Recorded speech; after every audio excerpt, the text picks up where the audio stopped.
Bapa di sorga, hati kami limpah dengan syukur kepadamu. Rasa kagum dan bangga menjadi milik kesayanganmu.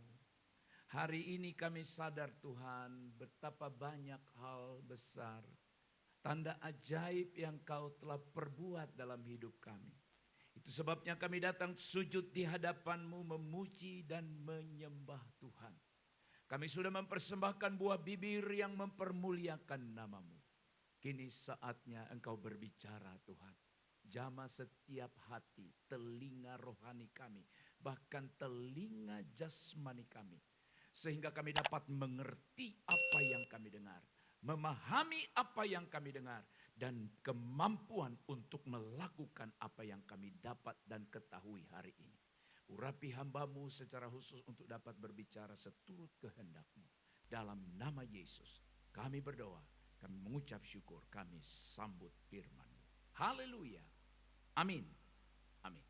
Saya persilahkan Bapak Ibu untuk duduk. Haleluya.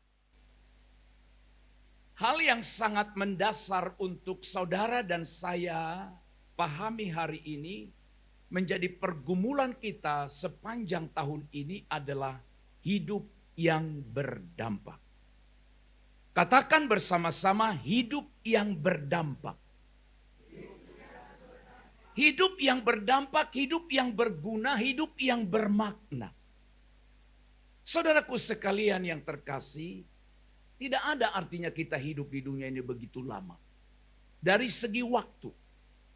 Kalau hidup kita tidak berguna, kalau hidup kita tidak berdampak, berguna bagi Allah, berguna bagi kerajaannya, dan berguna bagi orang lain. Tak ada artinya hidupmu lama di dunia ini. Namun saudaraku sekalian, seberapapun umur, usia yang Allah percayakan kepada setiap kita, kita rindu hidup kita berguna bagi Tuhan, menyenangkan hati. Nah, oleh sebab itu hari ini saudaraku sekalian, kita akan berbicara hidup berkualitas. Itu dimulai dari kebiasaan baik di dalam kehidupan keseharian. Bagaimana kita memiliki hidup yang berdampak, berguna, bermakna, berkualitas? Maka mulailah dari kebiasaan-kebiasaan di dalam hidup kita, yaitu kebiasaan. Saudaraku sekalian, hidup bermakna dan berkualitas itu adalah hasil dari keputusan-keputusan sederhana atau keputusan-keputusan kecil yang kita buat, yang kita lakukan setiap hari. Dan tidak ada orang yang terlahir di dunia ini atau datang dengan sendirinya maka hidupnya berguna, berkualitas dan bermakna. Nah, oleh sebab itu mari kita belajar sungguh-sungguh mulai dari perkara-perkara kecil. Hal-hal apa yang harus saya perbuat. Sehingga hidup saya bukan hanya berguna bagi saya, menurut saya, tapi berguna bagi Allah. Dan berguna juga bagi sesama. Oleh sebab itu hari ini perenungan kita adalah bagaimana kebiasaan baik dapat menuntun, membantu kita memiliki atau menemukan hidup yang berkualitas. Kebiasaan baik yang ada pada kita itu membantu kita. Sehingga hidup kita menjadi hidup yang lebih berkualitas. Bersama-sama kita baca firman Tuhan. Dari kitab Efesus pasal yang kelima ayat 15 sampai 17 dan ayat 20. Demikian firman Tuhan. Karena itu perhatikanlah dengan saksama. Bagaimana kamu hidup. Janganlah seperti orang bebal. Tetapi seperti orang bijak. Dan pergunakanlah waktu yang ada. Karena hari-hari ini adalah jahat. Sebab itu janganlah bodoh. Tetapi usahakanlah supaya kamu mengerti kehendak Tuhan. Ayat 20. Ucaplah syukur senantiasa atas segala sesuatu dalam nama Tuhan kita Yesus Kristus kepada Allah dan Bapa kita. Amin. Perhatikanlah dengan seksama bagaimana kamu hidup. Nah, itu penting sekali di ayat ini. Bagaimana kamu hidup. Hidup yang berkualitas bermakna itu filosofinya adalah bukan berapa lama kita hidup, tetapi bagaimana kita hidup. Sekali lagi, bukan berapa lama. Berapa lama itu bicara angka. Bicara usia dari segi angka. Berapa tahun saudara ada dan saya di dunia ini. Tetapi yang terutama adalah bagaimana kita mengisi, menjalani hari yang ada. Yang Tuhan beri, umur yang ada Tuhan beri kepada kita. Memang kadangkala kita tidak bisa mengerti Bapak Ibu. Apa itu? Saudara juga mungkin pernah bertanya itu dalam hati. Kenapa lah dia sebaik itu, orang baik itu, kok cepat sekali Tuhan panggil pulang. Lalu kebalikannya, saudara mungkin kenal ada orang, sebutlah orang ini perusuh, pembuat onar. Tapi begitu lamanya dia hidup di dunia ini. Bagi saya itu pertanyaan tidak sulit untuk dijawab. Orang yang sebutlah bikin onar, kejahatan lama hidup di dunia ini. Sebenarnya Tuhan sayang pada dia. Supaya diberi kesempatan bagi dia sampai bertobat, berubah. Lalu ada orang yang baik. Sebutlah baik di pemandangan kita, baik di pemandangan Allah. Tuhan suruh pulang. Iya, kegunaan fungsi hidup manusia di dunia ini bukan menurut saya, tapi menurut Tuhan. Ya. Nah, jadi saudaraku sekalian, kepada jemaat di Efesus, Paulus berkata, perhatikan dengan sungguh-sungguh, dengan seksama. Bagaimana kamu hidup? Jangan seperti orang bebal, seperti orang bijak. Pergunakan waktu yang ada, jangan bodoh, ucapkan syukur. Dan berusaha mengerti kehendak Allah. Saudaraku sekalian yang terkasih, ada 3 kebenaran yang hendak saya sampaikan lewat kebenaran ini. Bertalian dengan hidup berkualitas itu dimulai dari kebiasaan baik. Kebiasaan baik seperti apa yang saudara dan saya harus pupuk mulai sekarang. Belum terlambat bro. Tidak masalah usia hari ini. Dan juga jangan yang tua berkata itu untuk mereka yang muda. Yang muda berkata, nantilah masih ada waktu. Tidak. Hal yang pertama saudara, kebiasaan baik apa yang harus ada pada saya dan kita lakukan sehingga meningkatkan hidup kita berkualitas. Yang pertama adalah hidup dengan bijaksana. Ayat 15. Karena itu perhatikanlah dengan saksama bagaimana kamu hidup. Janganlah seperti orang bebal. Apa itu orang bebal? Orang bebal itu adalah orang yang tidak pernah masuk nasihat apapun. Dan siapapun menasihati ini tidak pernah mempan. Itu bebal namanya.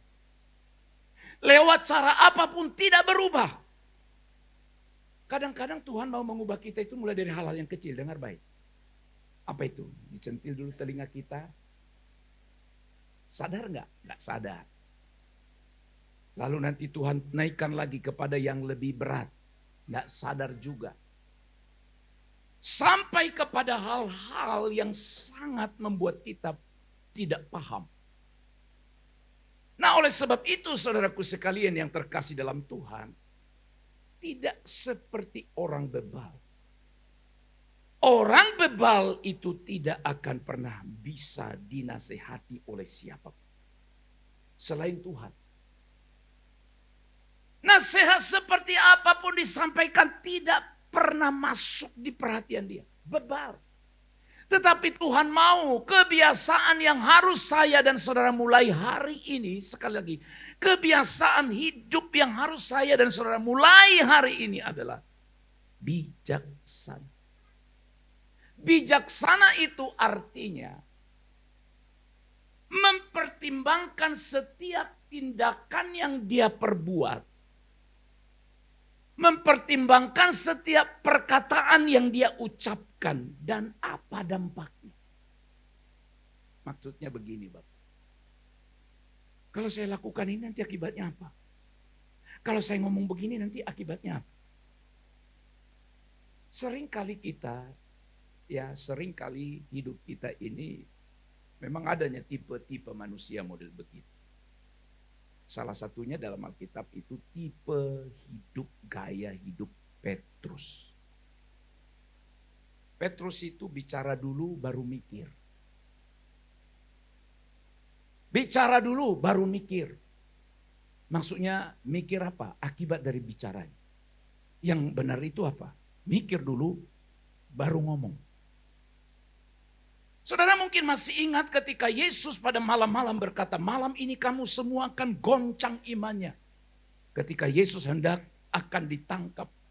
Yesus sampaikan kepada murid, malam ini kamu semua akan goncang imannya. Semua murid diam. Karena mungkin berpikir, ada apa? Tapi Alkitab berkata, Petrus jawab sendiri. Mereka boleh goncang imannya. Wah, keren. Mereka boleh goncang imannya. Tapi aku tidak. Kemana kau pergi aku ikut. Mati pun siap. Dan saudara tahu akibatnya. Bukan akibat. Dan saudara tahu akhir daripada cerita itu.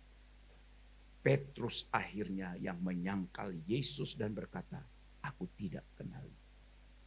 Padahal perkataannya bilang apa?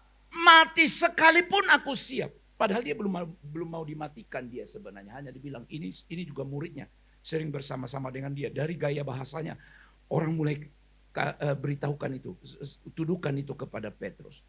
Ketika Petrus merasa dirinya sudah tidak nyaman lagi, ini bahaya, ini sang guru, Yesus sudah ditangkap, dia ada di luar, dia juga mikir ini bahaya. Makanya dia bilang, aku tidak kenal. Saudara-saudara, orang bijak itu hidup berusaha. Ini saudara, saya berusaha, saudara berusaha. Makanya Tuhan bilang, hidup bijaksana. Orang bijaksana itu hidup sesuai dengan kehendak Tuhan dan peduli pada sesama. Itulah kehidupan. Sesuai dengan kehendak Allah. Dia juga berusaha bagaimana hidupku ini berdampak bagi orang lain juga. Sehingga kalau suatu saat saudara dan saya pulang tinggalkan dunia ini, orang merasa kehilangan karena kita pulang. Karena hidup kita jadi berkat. Kan saudara pernah dengar itu ya, waduh dia sudah pergi padahal baik sekali dan lain sebagainya. Tapi coba hidupnya tidak menguntungkan. Orang bilang, wah untunglah dia pergi. Aman kita sekarang. Berarti hidup kita tidak memberi pengaruh yang baik. Nah oleh sebab itu jemaat Tuhan yang terkasih, hari ini kita bergumul bersama-sama. Agar hidup kita berkualitas. Maka mulailah dari kebiasaan baik. Kebiasaan baik yang pertama adalah hidup bijaksana. Oleh sebab itu tolong renungkan baik-baik pertanyaan ini dan tanya pada diri kita dan jawab sendiri. Apakah tindakan saya selalu memuliakan Tuhan atau menyakiti Dia? Yang tahu jawabannya saudara sendiri. Sekali lagi, apakah tindakanku mempermuliakan Tuhan, memberkati orang lain, atau kebalikan? Maka seharusnya kita harus membentuk kebiasaan berpikir sebelum bertindak. Nanti akibatnya apa? Kalau saya perbuat ini. Akibatnya nanti apa? Kalau saya ngomong seperti ini. Itulah yang dimaksudkan dengan hidup bijaksana. Yang kedua, kebiasaan baik apa lagi? Sekali lagi, kebiasaan baik apa lagi yang harus ada pada kita untuk meningkatkan kualitas hidup kita? Menurut ayat ini atau teks ini, yang kedua, kebiasaan baik yang kedua adalah menggunakan waktu dengan tepat. Ayat yang ke-16 berkata, dan pergunakanlah waktu yang ada. Karena hari-hari ini adalah jahat. Saya merenungkan ayat ini yang ditulis oleh Rasul Paulus ribuan tahun yang lalu. Sangat up to date sampai detik ini. Betapa banyaknya hari-hari manusia sekarang dipergunakan bukan untuk yang tepat. Hari-hari ini. Padahal kita tahu bersama Bapak Ibu Saudara, waktu itu adalah anugerah yang berharga yang sering kita sia-siakan. Barangkali waktu kita tinggal 1 jam. Yang ke-12 itu maksudnya selesailah semua. Mungkin. Nggak ada yang tahu Pak. Yang mudakah dia? Nggak ada, pandang bulu. Saya baru saksikan, lihat di media sosial, saya juga sebelumnya nggak kenal penyanyi ini. Mungkin saudara mendengar, melihat, menonton, namanya Arul Gurni. Ternyata dia penyanyi bagus. Energik sekali, tidak lama, selesai. Hanya saya cari siapa orang ini. Wah. Melihat dia ganteng, sehat, segar. Nyanyi bagus. Selesai. Maksudnya meninggal. Dan waktu 11 ke 12 itu jangan bilang, wah saya masih muda, masih ada yang kedua saya sekarang. Angka 2 itu maksudnya jam 2, oh 2, 3, 4, 5 sampai jam 12 masih cukup lama, masih muda, nggak ada begituan. Jangan-jangan ada yang muda sudah setengah 12. Yang usia tua masih ada di angka 2, angka 3, angka 1 dan seterusnya. Artinya kesempatan bagi dia untuk menyelesaikan perjalanan hidup dunia masih cukup lama. Rahasia Allah. Sekarang kita ada di dunia yang penuh dengan godaan. Yang mencuri, mengalihkan fokus kita. Saudara kan pernah dengar, ya gak terasa ya, udah 1 minggu. Bilang kan, ya gak terasa ya, udah lewat 1 tahun. Bahkan saudara bilang, ya udah minggu kedua sekarang. Minggu kedua, Januari. Sebentar lagi habis, sebentar lagi masuk Februari. Nah pertanyaannya, apakah jam yang saudara miliki sekarang lebih cepat jalannya daripada jam yang dulu? Lebih cepat jalannya. Wah, ada jam baru berarti. Maksud saya, jam tangan yang ada di tangan saudara, jam dinding yang ada di rumah saudara. Apakah jam dinding yang 50 tahun yang lalu, jam tangan yang 50 tahun lalu, dengan jam yang sekarang, lebih cepat jalannya yang sekarang atau tetap sama? Samalah.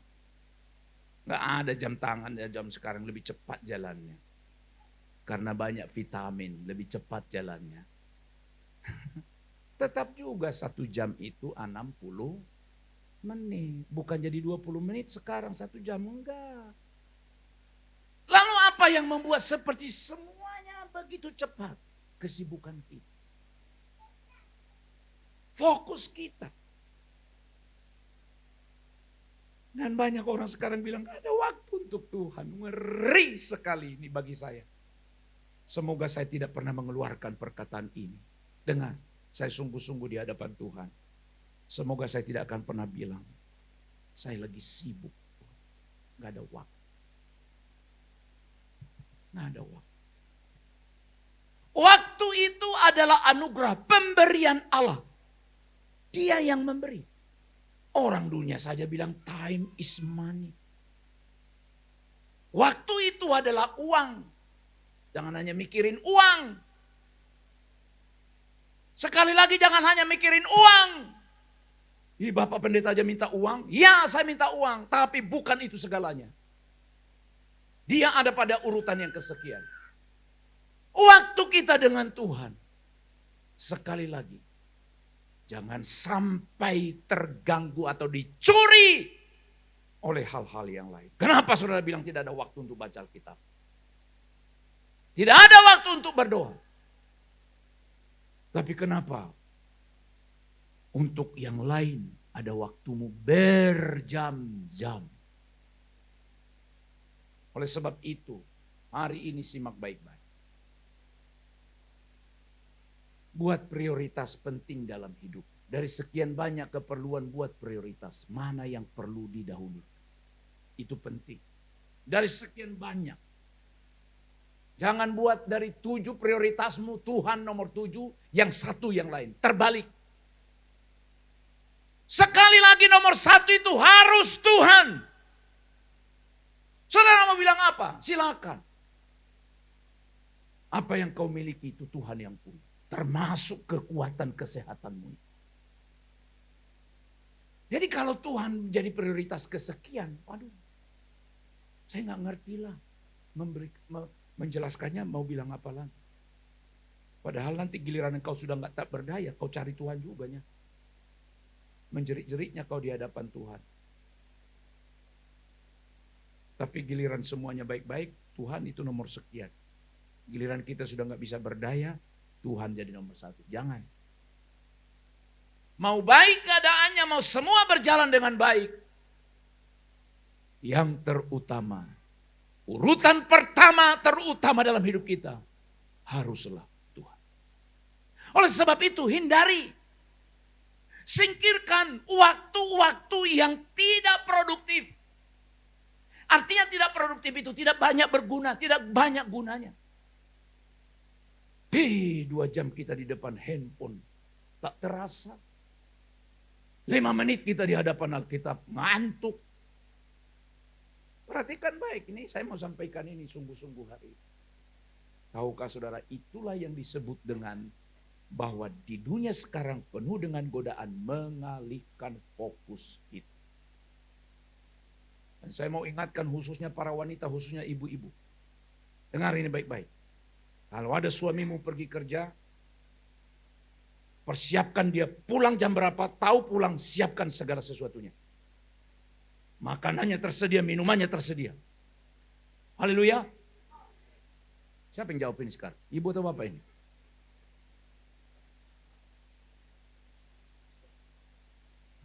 Jangan sampai pulang suaminya kerja capek. Di meja dibuka tudung saji yang kosong. Hanya kepala ikan. Dan itu pun kepala ikan yang tadi pagi dia tinggalkan. Lalu istrinya ngapain?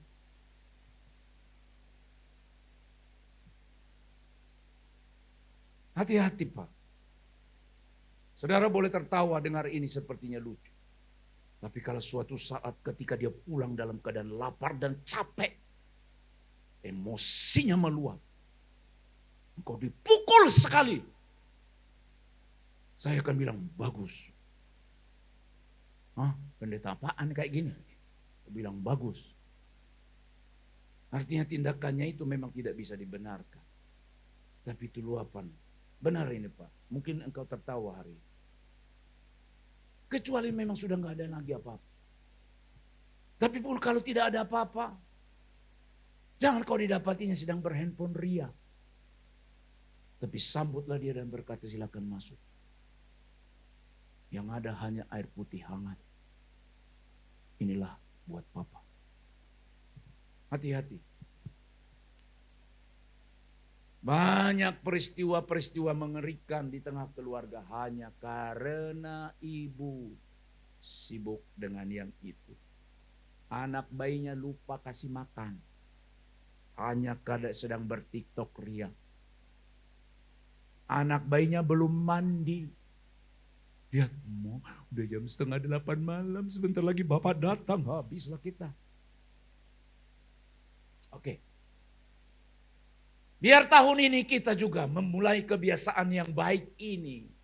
Pergunakan waktu kita dengan baik. Tetap Tuhan yang nomor 1. Prioritas utamaku harus Engkau ya Tuhan. Baca Alkitabmu, jangan sampai engkau lupa baca itu. Tapi baca yang lain di dunia, di media sosial lain tak pernah kau absen. Oke, baca 1 ayat saja cukup kalau memang sudah nggak ada lagi waktu. Saya harus tetap dengungkan ini sampai Tuhan datang. Jangan bilang, nih lala Pak Pendeta pasti ngomongnya ke situ lagi. Biar aja, memang tugas saya. Saudara mau dengar apa tidak? Terserahmu. Tapi aku sudah sampaikan kebenaran ini. Sekali lagi jangan sampai pernah bilang gak ada waktu untuk Tuhan. Celaka kita nanti Pak, celaka.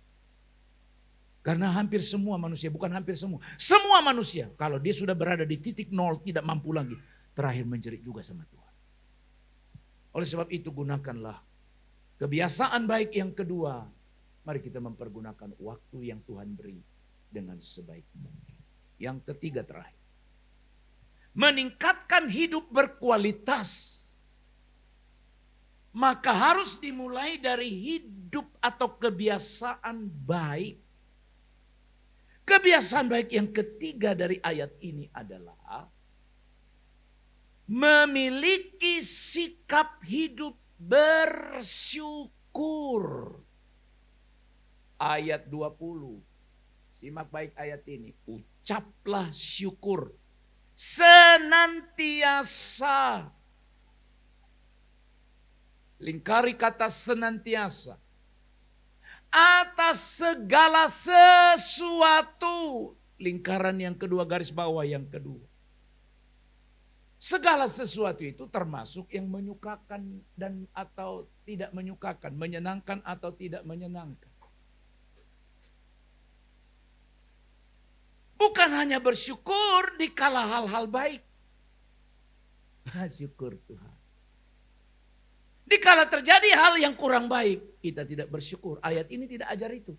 Senantiasa atas segala sesuatu.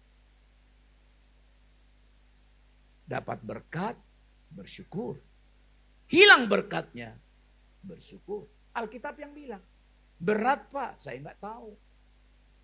Tapi Tuhan bilang,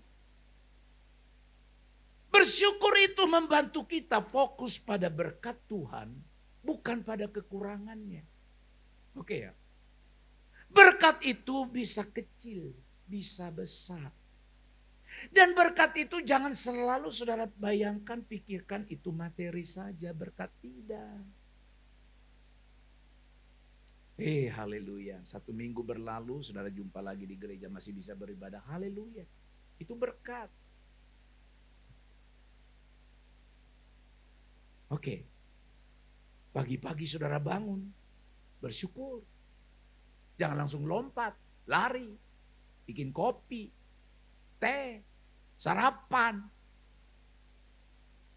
Ini kebiasaan yang saya lakukan sampai hari ini. Kalau saya sudah bangun pagi, masih di tempat tidur. Sampai hari nggak tahu kenapa. Saya langsung berpikir, ini apa namanya? Ini organ tubuh masih fungsi nggak semua? Kaki bergerak puji Tuhan, di tangan bergerak. Oke. Kaki masih bisa. Kenapa? Kan sering kali kita dengar.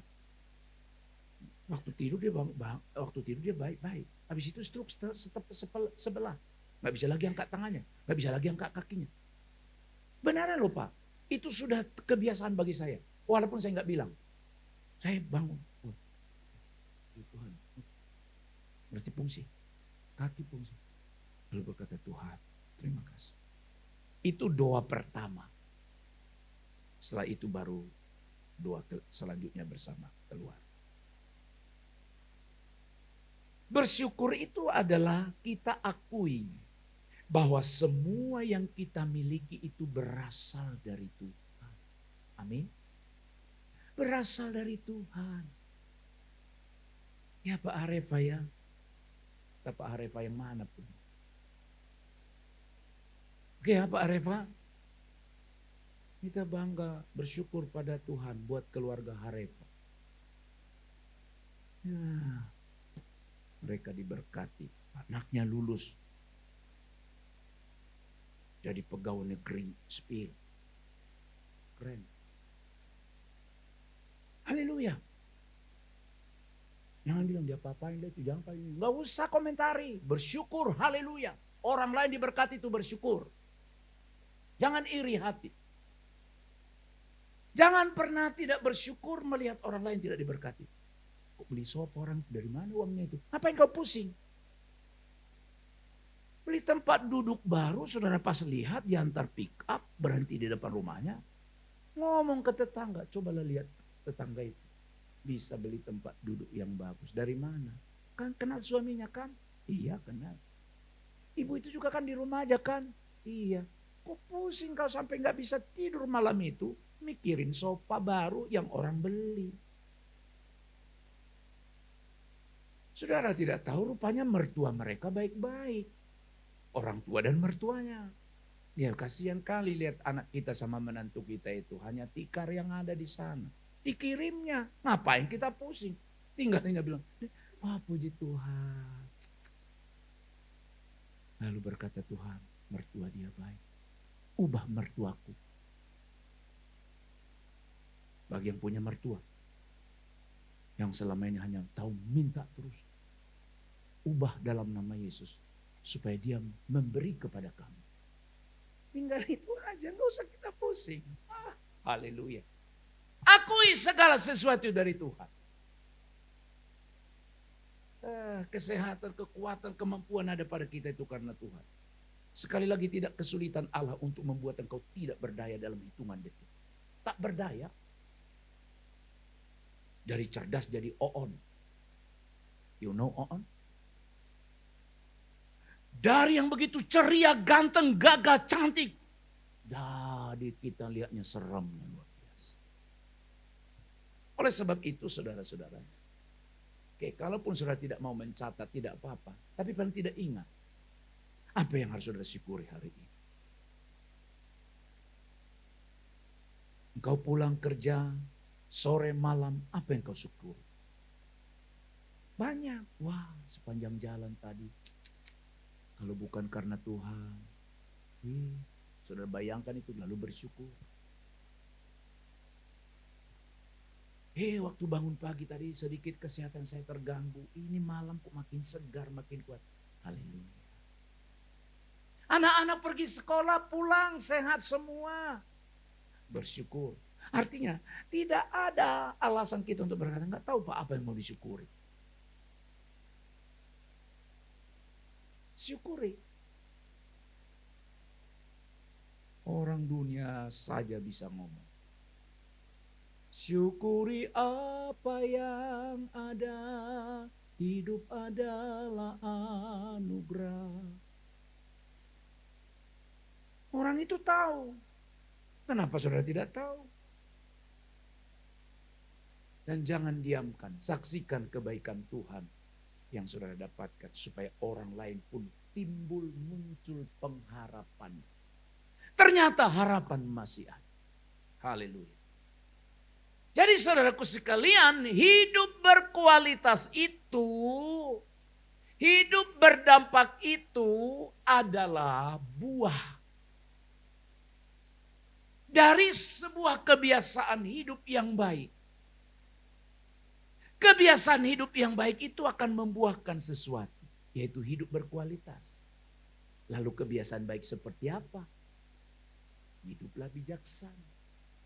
Selalu kita tanya Tuhan, apa yang harus kita perbuat? Itu pasti bagus. Orang Alkitab bilang apa? Serahkanlah semua rencanamu kepada dia. Terlaksana semua dengan baik. Kedua, gunakan waktu dengan tepat. Jangan pernah lupa bersyukur kepada Tuhan. Jangan lupa. Ya, jangan lupa. Nah, oleh sebab itu saudara-saudara, saya mengajak kita hari ini mulai berubah dari hal-hal kecil. Dan kita akan melihat dampaknya yang besar.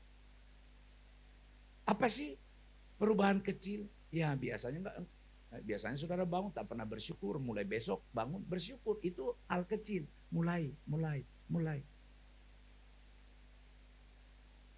Ya, selama ini waktu saya hanya waktu kesenangan diri saya sendiri. Mulai besok berubah. Hidupku, untuk keluargaku, untuk anakku, ini bagi suami tentunya, untuk pekerjaan Tuhan, dan lain sebagainya. Maka saudara akan melihat dampaknya. Apa itu? Hidup kita menjadi hidup yang mempermuliakan Tuhan dan menjadi berkat bagi sesama. Sekali lagi Bapak Ibu yang terkasih, bangunlah kebiasaan baik. Maka hidup kita akan berdampak dan berkualitas. Amin. Mari kita berdoa. Hati kami melimpah dengan rasa syukur. Karena Engkau telah mengajar kami melalui kebenaran firman-Mu. Supaya hidup kami bermutu, berkualitas, berguna, berdampak. Dan hari ini Tuhan lewat firman-Mu mengajar kami supaya kami memulai kebiasaan, membangun kebiasaan baik dalam diri kami. Hidup dalam kebijaksanaan, hidup bijaksana. Menggunakan waktu dengan baik. Memprioritaskan Tuhan dalam hidup kami. Dan selalu bersyukur kepada. Meteraikanlah firman ini dalam setiap loh hati kami. Dalam nama Yesus kami berdoa. Kami mengucap syukur. Haleluya. Amin.